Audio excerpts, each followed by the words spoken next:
दी धंधो investor book के author Monish Pabrai बोलते हैं कि लोग उन्हें गुजराती समझते थे क्योंकि उन्होंने ये बुक द धंधो इन्वेस्टर लिखी है और गुजराती भाषा में धंधो का मतलब होता है बिजनेस। बट मोनीश बोलते हैं कि मैं गुजराती नहीं हूँ, बट मैं जब इंजीनियरिंग की पढ़ाई कर रहा था तो मेरा एक रूममेट था, वो एक गुजराती था। वो हर वीकेंड पर अपनी फैमिली से मिलने चला जाता था और संडे नाइट को जब वो वापस आता था तो मुझे बताता था कि किस तरह उनकी फैमिली ने नया बिजनेस खरीद लिया है और वो लोग किस तरह ये धंधो फिलोसॉफी का यूज करते हैं। और इसलिए मोनीश पाबराय इस धंधो स्टाइल से बहुत ही फैसिनेट हुए थे और उन्होंने फिर आगे जाकर इस पर एक पूरी बुक ही लिख डाली थी जिसका नाम था द धंधो इन्वेस्टर। दोस्तों, जब हम बात करते हैं इन्वेस्टिंग के बारे में तो हमारे लिए बहुत ही जरूरी होता है कि हम लॉन्ग टर्म विजन रखकर कुछ सेलेक्टेड स्टॉक्स में वैल्यू इन्वेस्टिंग करें। मैंने बहुत से ऐसे भी मार्केट प्लेयर्स को देखा है जिनका 1-2 साल के पीरियड में 100% से 200% तक का रिटर्न आता है, बट वो अपने इन रिटर्न्स को सस्टेन नहीं कर पाते। अब दोस्तों, हम में से मोस्टली लोग स्टॉक मार्केट में आते हैं चीजें सीखने के लिए और कोशिश करते हैं कि कैसे हम एक अच्छे इन्वेस्टर बन सके। पर कुछ ऐसी सिचुएशन आ जाती है, लाइक फॉर एग्जांपल कोविड-19 का पेंडेमिक, 2008 का रिसेशन, जिनकी वजह से हम अपना सब कुछ लूज कर बैठते हैं। इसलिए हम सबके लिए कहीं ना कहीं जरूरी है कि सिर्फ इमेजिनरी नहीं बल्कि एक रियल लाइफ एग्जांपल को देखकर उससे सीखे भी सही और अपनी इन्वेस्टिंग की जर्नी को भी बाकी लोगों की तरह स्लो एंड स्टडी बना पाए। और मोनीश पाबराय इसका सबसे बड़ा एग्जांपल है। तो आज की इस वीडियो में हम जानेंगे कि मोनीश की इन्वेस्टिंग की जर्नी कैसे और कब शुरू हुई, कैसे वो मार्केट के बड़े प्लेयर्स की list like Charlie Munger, Warren Buffett जैसे लोगों के साथ आ पाए। साथ ही हम उनके माइंड को डिकोड कर कुछ ऐसे इंपॉर्टेंट इन्वेस्टिंग के लेसन जानेंगे जो आपको सिर्फ इन्वेस्टिंग ही नहीं बल्कि लॉन्ग टर्म इन्वेस्टिंग को करना सिखाएंगे, वो भी रियल स्टोरीज के थ्रू।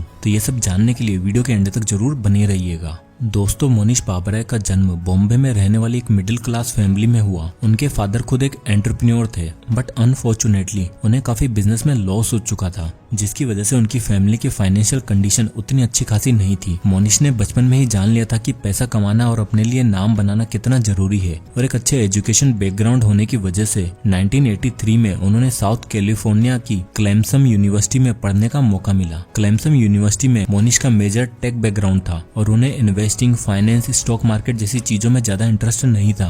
अपनी ग्रेजुएशन खत्म करने के बाद टेलेप्स नाम की एक टेक कंपनी में काम किया। कुछ सालों तक काम करने के बाद उन्होंने अपनी खुद की ट्रांसटेक नाम की एक कंपनी खोली। हालांकि इस कंपनी को शुरू करने के लिए उन्हें अपने रिटायरमेंट अकाउंट से सारा पैसा निकालना पड़ा और तो और उन्होंने $70,000 का क्रेडिट कार्ड का लोन भी लिया और साल 2000 में उन्होंने $20 मिलियन में अपनी ये कंपनी सेल कर दी। पर ट्रांसटेक चलाने के दौरान मोनीश को उनके एक कलीग ने एक बुक सजेस्ट की जिसका नाम था one upon the wall street. और इस बुक में मोनीश ने वॉरेन बफेट के बारे में पहली बार जाना और उन्होंने ये देखा कि कैसे सिर्फ और सिर्फ इन्वेस्टिंग की मदद से उन्होंने पिछले 44 ईयर्स में अपने पैसों को 30% के एनुअल CAGR से कंपाउंड करवाया है। साथ ही उन्होंने वो सारे लेटर्स पढ़े जो वॉरेन बफेट ने अपने शेयर होल्डर्स को लिखे थे और इन सभी चीजों को पढ़ने के बाद मोनीश वॉरेन बफेट को अपना आइडियल मान लिया और ट्रांसटेक चलाने के साथ साथ इन्वेस्टिंग से रिलेटेड नॉलेज भी ली। मोनीश वॉरेन बफेट से इतने इंस्पायर थे कि एक बार उन्होंने वॉरेन को उनके लिए फ्री में काम करने का ऑफर दिया, बट उस समय वॉरेन ने वो ऑफर रिजेक्ट कर दिया था। बट फिर भी मोनीश ने वॉरेन बफेट से रिलेटेड, इन्वेस्टिंग से related, even though intelligent investors, ये सारी बुक्स पढ़ डाली और एक सक्सेसफुल इन्वेस्टर बन पाए।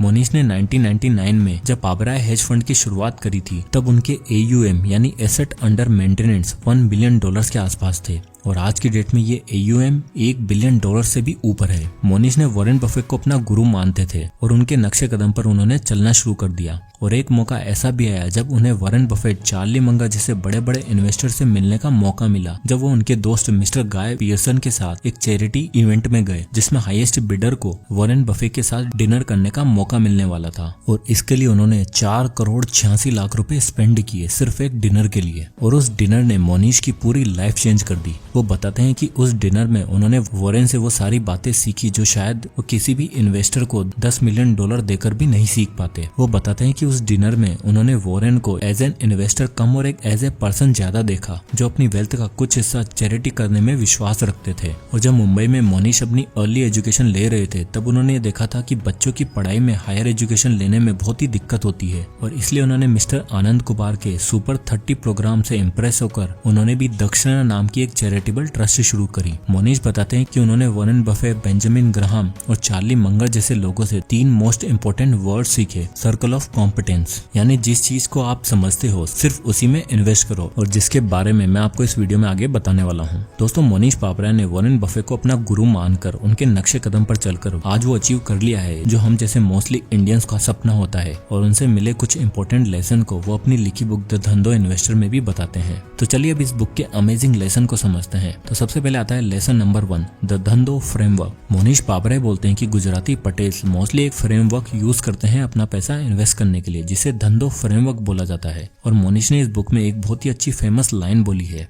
Heads I win and tails I don't lose much, यानी कि हमें उन्हीं बिजनेस में अपना पैसा लगाना चाहिए जहाँ पर पैसा खोने के चांसेस बहुत ही कम हो, और अगर हम वहाँ पर सक्सेस हो जाते हैं तो हमें फायदा ही फायदा हो। इसके लिए वो एक मेंटल मॉडल का यूज करने को बोलते हैं जिसका नाम है पेरीम्यूटल बेटिंग सिस्टम। यहाँ तक कि वॉरेन बफेट और चार्ली मंगर जैसे बड़े बड़े दिग्गज भी इसी मेंटल मॉडल का यूज करके नए नए बिजनेसेस में अपना पैसा लगाते हैं। ये मेंटल मॉडल कहता है कि अगर हम शॉर्ट टाइम के लिए स्टॉक मार्केट में पैसा इन्वेस्ट कर रहे हैं तो वो एक तरह की बेटिंग ही है। तो हमें उस समय ऐसी जगह पैसा लगाना चाहिए जहाँ पर अगर हमें लॉस भी हो जाए तो ज्यादा न हो। और इस मेंटल मॉडल को हम कुछ इस तरह समझ सकते हैं, जैसे मान लो कि इंडिया और आयरलैंड का 50 ओवर का क्रिकेट मैच हो रहा है। अब जिस तरह क्रिकेट मैच में सट्टेबाजी होती है, ये भी कुछ इसी तरह काम करता है। अब अगर मैच के स्टार्ट में देखा जाए तो हम सबको पता है कि इंडिया के जीतने के चांसेस बहुत ज्यादा हैं। तो हो सकता है स्टार्ट में बैटिंग का भाव कुछ ऐसा हो जैसे 30:1, यानी कि अगर आप इंडिया की जीत पर पैसा लगाओगे तो आपको 30 रुपए लगाने होंगे तो जाकर आपको 1 रुपए मिलेगा। और अगर आप आयरलैंड की जीत पर पैसा लगाओगे तो आपको 1 रुपए लगाना है और आयरलैंड जीती तो आपको 30 रुपए मिलेंगे। अब मान लो पहली इनिंग खत्म हो जाती है और आयरलैंड 150 रन पर ऑल आउट हो जाती है, तो अब तो इंडिया के लिए जीतना और भी आसान है। तो अब बैटिंग का भाव 100:1 हो जाएगा, यानी अगर आप इंडिया की जीत पर पैसा लगाओगे तो आपको 100 रुपए लगाने होंगे, तब जाकर आपको 1 रुपए मिलेगा। और अगर आप आयरलैंड की जीत पर पैसा लगाओगे तो आपको बस 1 रुपए लगाना है और आपको 100 रुपए मिल सकते हैं। अब हमें पता है कि इंडिया ही जीतने वाली है, बट अगर हम ऐसे मैच में इंडिया की जीत पर ही पैसा लगाएंगे तो हमारे लिए ये काफी रिस्की बैट होगी, क्योंकि इसमें पैसा लगाना बहुत ज्यादा पड़ रहा है और रिवॉर्ड बहुत ही कम है। जबकि हमें आयरलैंड की जीत पर पैसा लगाना चाहिए, क्योंकि हमें लॉस भी होगा तो केवल 1 रुपए का होगा, और अगर आयरलैंड बाई चांस जीत जाती है तो हमें प्रॉफिट होगा पूरे 100 रुपए का, यानी 100 गुना। तो जो गुजराती पटेल्स होते हैं वो कुछ ऐसे ही बिजनेस में पैसा लगाते हैं जहाँ पर अगर लॉस भी होता है तो वो बहुत ही कम हो, बट अगर प्रॉफिट होता है तो उन्हें काफी अच्छा फॉर्च्यून मिल सके। इसलिए हमें ये बात हमेशा याद रखनी चाहिए कि heads I win and tails I don't loose